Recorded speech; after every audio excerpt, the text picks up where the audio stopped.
আল্লাহর এক অলি রাস্তা দিয়ে হেঁটে যাচ্ছেন, রাস্তা দিয়ে হেঁটে যাচ্ছেন। আপনাদের এলাকায় কবরস্থান আসেনি? কেমন দূরে? খুব নিকটে। কবরস্থানের আশপাশ দিয়ে রাস্তা আসেনি?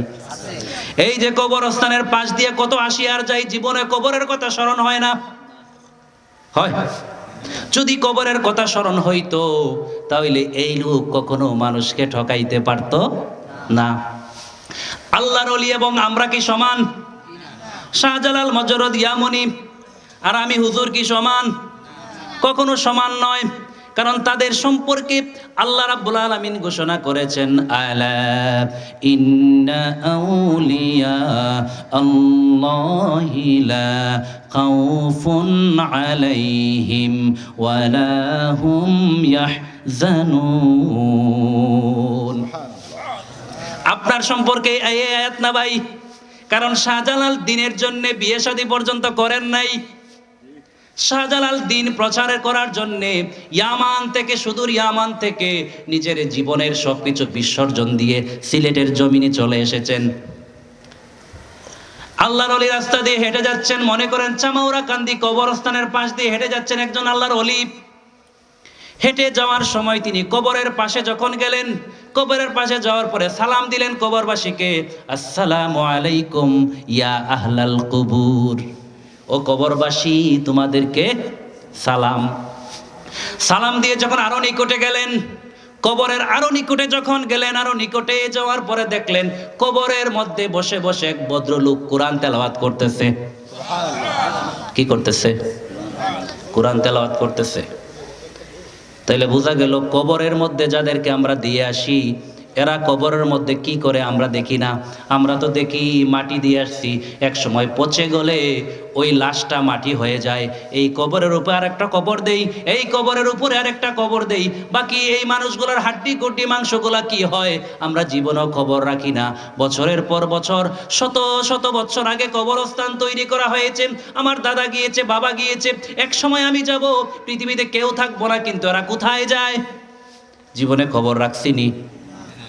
আপনি বলেন আমরা আমাদের বাবার নাম ঠিক মতো বলতে পারি? পারি না। দাদার নামও বলতে পারি, দাদার বাবার নাম একটু দেরি হবে বলতে, একটু সময় নিয়ে ব্রেইনকে স্টর্মিং করতে হবে। এখন বলেন দাদার বাবার নাম বলতে সময় বেশি লাগবে না কম লাগবে? প্রায় 90% বলতেই পারবো না। তার বাবা যদি হিসাব করেন, এভাবে যুগে যুগে শতাব্দীর পর শতাব্দী অসংখ্য মানুষ পৃথিবী থেকে চলে গেছে। একবার চিন্তা করেন, রাতে যখন বিছানায় যাবেন চোখটা বন্ধ করে চিন্তা করবেন, আমি সলিমউদ্দিন, আজকে আমি পৃথিবীতে আছি, আমি যেদিন চলে যাব পরবর্তীতে আমার এই বাড়ি, আমার এই ঘর, আমার এই সম্পত্তি দখল করবে আমার সন্তান। আমার সন্তান যখন চলে যাবে তারপরে আসবে আমার নাতি, নাতি যখন চলে যাবে তারপরে আসবে তার সন্তান, তারপরে তার সন্তান, 3 জেনারেশন, 4 জেনারেশন, 5-6 জেনারেশন পরে আপনার নাম বলার মতো পৃথিবীতে কেউ থাকবে? যেভাবে আমরা দাদার বাবা তার বাবার নাম আমাদের মনে নাই, এভাবে তো আপনি একদিন জেনারেশনের পর জেনারেশন আপনার কোনো অস্তিত্ব থাকবে না। থাকবে? হাল আতা আলাল ইনসানি হিনুম মিনাদ দাহরি লাম ইয়াকুন শাইআম মাযকুরা। আল্লাহ রাব্বুল আলামিন আমাদেরকে সতর্ক করে বলেন, পৃথিবীর মানুষ, হাল আতা আলাল ইনসান হিনুম মিনাদ দাহরি লাম ইয়াকুন শাইআম মাযকুরা। তুমি এক সময় তোমার কোনো অস্তিত্ব ছিল না, তোমার নাম মেনশন করার মতো, তোমার এই চেহারা, তোমার এই স্ট্রাকচার, তোমার মতো একটা মানুষ পৃথিবীতে ছিল না। এমন একটা সময় আসবে, আজ থেকে 100 বছর, 200 বছর, 500 বছর, 1000 বছর পরে এমন একটা সময় আসবে তোমার কোনো অস্তিত্ব থাকবে না, তোমার চেহারা মানুষ ভুলে যাবে, তোমার নাম পর্যন্ত ভুলে যাবে, তোমার কোনো নিশানা থাকবে না। শুধুমাত্র মাঝে মধ্যে তোমাকে স্মরণ করবে, কখন জানেননি? জমি লইয়া যখন বায়ে বায়ে ঝগড়া লাগে তখন খুঁজে বের করে জমি কার নামে। আমার দাদার বাবার নাম কি আছিল, শুধুমাত্র জমির ভাগ নেওয়ার জন্য দাদার বাবার নামটাকে স্মরণ করে, জীবনেও দোয়া করার জন্য স্মরণ করে। কথা বুঝছেন? আল্লাহর ওলি দেখলেন কবরে ভদ্রলোক কি করছে? নামাজ পড়তেছে। ওয়াজ ভুলে গেছেন, নামাজ পড়তেছে। কোরআন তেলাওয়াত করছে। এখন অলি এই কবরের ঠিক পাশে গিয়ে মানে ওনার কোরআন তেলাওয়াতটা দেখে, আপনারা সুবহানাল্লাহ পড়ছেন তো, এই আল্লাহর অলিও বলছে সুবহানাল্লাহ। ওই কবরের মধ্যে যিনি তিলাওয়াত করছেন তিনি আল্লাহর অলিকে ডাকলেন, ও আল্লাহর বান্দা একটু থামুন, একটু থামুন, আপনি যাবেন না, আপনি আমার সাথে দুইটা কথা বলে যান। আল্লাহর অলি থেমে গেলেন, থেমে গিয়ে লোকটার কথা শুনতে চাইলেন। এই লোকটা বলল, আপনার পায়ে ধরি, হাতে ধরি, আমার একটা অনুরোধ, আমার একটা রিকোয়েস্ট আপনি রাখেন। কি রে ভাই, তোমার কি অনুরোধ? যে আপনি যে সুবহানাল্লাহ বললেন, আমি বলছিলাম সুবহানাল্লাহ বলতে কয় কেজি শক্তি ক্ষয় হইছে? কোনো শক্তি ক্ষয় হয় নাই। আল্লাহর ওলিকে কবরবাসী লোকটা ডেকে বলেন, আপনি যে সুবহানাল্লাহ বলেছেন, এই সুবহানাল্লাহ বলার কারণে আল্লাহ পাক রব্বুল আলামিন আপনাকে যে সওয়াব দান করেছেন, এই সওয়াবটুকু আমাকে দিয়ে দেন।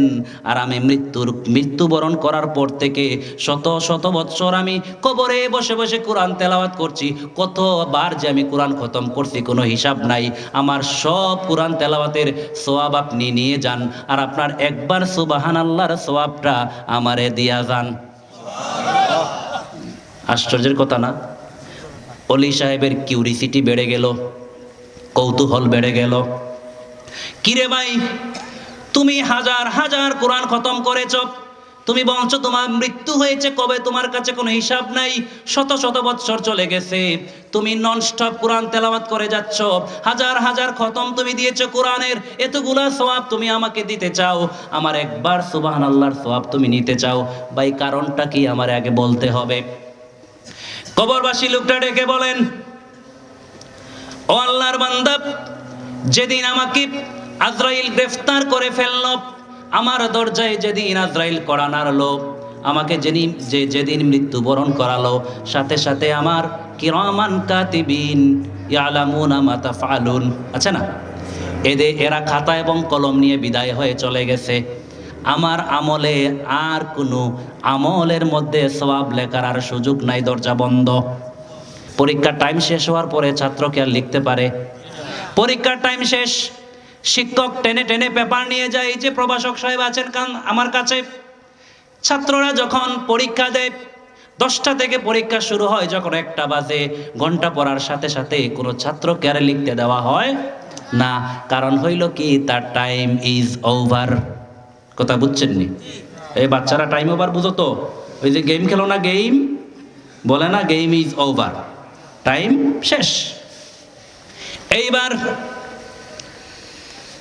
আল্লাহর ওলিকে বলেন, আপনি যে সুবহানাল্লাহ বলেছেন, কারণ আপনি মরেন নাই। আপনি কি মরেন নাই? আপনি জীবিত আছেন। জীবিত অবস্থায় যদি আল্লাহর কোনো বান্দা একবার সুবহানাল্লাহ বলে, নবীজি সাল্লাল্লাহু আলাইহি সাল্লাম বলেন, তার এই সুবহানাল্লাহ শোনার সাথে সাথে আল্লাহ রাব্বুল আলামিন এত খুশি হন, খুশি হয়ে রাব্বুল আলামিন তার সওয়াবকে বাড়াইতে বাড়াইতে, বৃদ্ধি করতে করতে, আসমান এবং জমিনের মধ্যবর্তী যে ফাঁকা জায়গা আছে পুরাটাকে পরিপূর্ণ করে তার জন্য সওয়াব দান করেন। সুবহানাল্লাহ।